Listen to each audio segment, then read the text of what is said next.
So hello guys, for today's vlog magkakabit tayo ng 360 degrees side mirror ba tawag dito? Basta ganyan side mirror. Ilalagay ko siya sa windshield ng aking Honda Click. Ayan. Bali yung windshield ko na ginamit dyan guys is pang Kawasaki Ninja. Ayan, lalagay natin siya dyan para kitang-kita natin nasa likod natin. Actually kita naman pero gusto ko lang marigdagan yung side mirror ko para makita ko rin yung sa likod ko. Nag-MC taxi kasi ako. Mamaya di ko naman lang sinaksak na pala ako, di ba? Mas maganda yung ganyan, kitang-kita mo. And guys, kakabit na natin siya guys, assemble natin. Medyo mabusisi nga na siya ikabit kasi hassle din. Yung gamit ko kasi yung Phillips screw is mga socket. So dapat ang gamit mo dito na Phillips screw guys is yung payat lang siya na parang stick lang. Yan dyan. Yan guys, yung screw. Yan, mo dyan sa logo yan.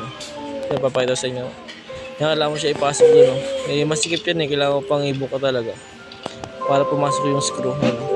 Doon, papasok mo siya doon, tutusok mo siya. Yan, dyan mo siya tutusok. Ayan, nakabit ko na yung dalawa guys. Diba? Tapos ikakabit natin yung stick. Kasi pasensya na sa video ko guys ako lang kasi mag-isa nag-vlog yun Ayan, kakabit natin siya guys. Ipipita natin siya pasok. Ayan, kasi virgin pa. Ayan, doon lang. Kakabit natin siya. Ayan, nakabit na natin siya guys. Diba, magic, ang bilis lang. Isang simpleng cut lang yun. Kasi wala akong taga ng camera. Yan, na-screw natin siya. Bilis lang din. So, na-screw natin yung dalawa guys. Diba, mabilis lang.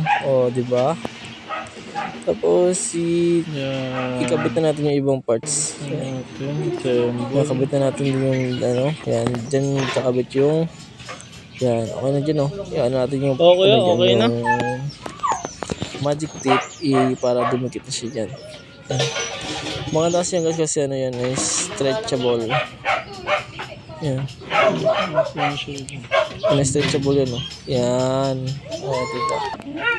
Hindi ka mahirapan magkabit. Ayan guys, nakabit na natin. Diba kitang-kita kanina sa likod ko yun, pwede na siya ma-adjust po. Ayos na ayos diba? Ito malupit. Yan napakalupit. Ayan yung Honda Click natin guys up yan na nga guys. Yan, tatry natin sa pen. Basa ng ulan. Dito.